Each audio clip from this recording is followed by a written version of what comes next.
ಮರ ಬಿದ್ದು ಏಟಾಗಿದೆ ಅಂತ ಹೇಳಿ ಮಹಾವಿಜ್ಞಾನ ಆಸ್ಪತ್ರೆಯಲ್ಲಿ ಸೇರಿದ್ದಾರೆ. ಏನು ನಮಗೆ ಸರ್ಕಾರ ಹೇಳಿದೆ ಆ ಪ್ರಕಾರ ಕ್ರಮ ಕೈಗೊಳ್ಳುತ್ತೇವೆ. ಫೋಕಸ್ ಮಾಡಿ ಈ ಕೆಲಸ ಯಾರು ಮಾಡಿದರೆ ಹುಡುಕಾಡಿಕೊಂಡು ಅವ್ರ ಮೇಲೆ ಹೋಗ್ಬೇಕು. ಮಾಡೋದು ನನಗೆ ಜವಾಬ್ದಾರಿ ಇದೆ, ನಾವು ಗುರುತು ಮಾಡ್ತಾ ಇದ್ದೀವಿ. ನಿನ್ನೆ ಮರ ಬಿದ್ದಿದ್ದು ನಮಗೆ ನಮ್ಮ DCF ಅವರು ಸೂಚನೆ ನೀಡಿದರು.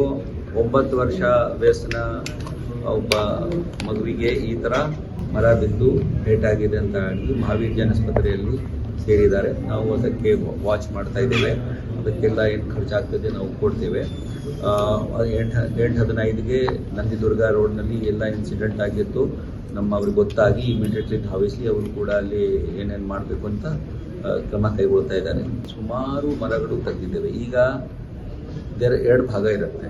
ನಾವು ಒಂದು ಕಡೆಗೆ ಮಾಡ್ಲಿಕ್ಕೆ ಹೋದಾಗ ಇದು ಯಾತಕ್ಕೆ ಇವೆಲ್ಲ ಮರ ತೆಗಿತೀವಿ ಅಂತ ಒಂದು ಬರುತ್ತೆ. ಹೀಗಾಗಿ ನಾವು ಸೈಂಟಿಫಿಕ್ ಆಗಿ ಎಷ್ಟು ಮಟ್ಟಕ್ಕೆ ಮರ ಡೆಡ್ ಬ್ರಾಂಚಸ್ ಇದ್ದರೆ ಅಥವಾ ಡೆಡ್ ಮರ ಇದ್ದರೆ ಡೆಡ್ ಬ್ರಾಂಚಸ್ ತೆಗಿತಾ ಇದೆ, ಡೆಡ್ ಮರನೂ ತೆಗಿತಾ ಇದ್ದೀವಿ.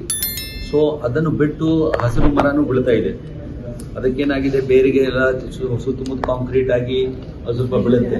ಯಾಕೆಂದರೆ ಅದು ಟೂ ಮಚ್ ಕಾಂಕ್ರೀಟಿಂಗ್ ಇದೆ.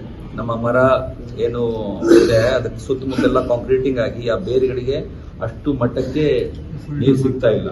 ಅದಕ್ಕೆ ಪ್ರಾಬ್ಲಮ್ ಆಗಿ ಮೇಲ್ಗಡೆ ನೋಡಿದರೆ ಹಸಿರು ಕಾಣ್ತದೆ.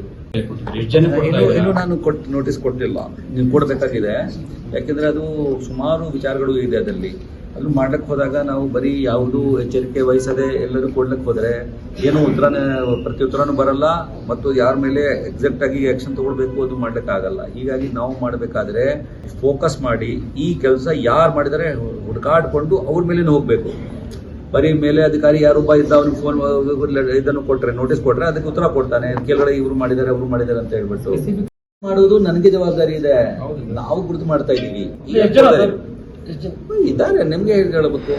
ಈಗ ನಾವು ಗುರುತು ಮಾಡಿಕೊಂಡು ಏನ್ ನಮ್ಗೆ ಸರ್ಕಾರ ಹೇಳಿದೆ ಆ ಪ್ರಕಾರ ಕ್ರಮ ಕೈಗೊಳ್ಳುತ್ತೇವೆ. ಕೆಲವು ಮಂದಿಗೆ ನಾವು ಕೊಡ್ತೀವಿ, ಕೆಲವು ಮಂದಿಗೆ ಸರ್ಕಾರನೇ ನೋಟಿಸ್ ಕೊಡ್ತದೆ.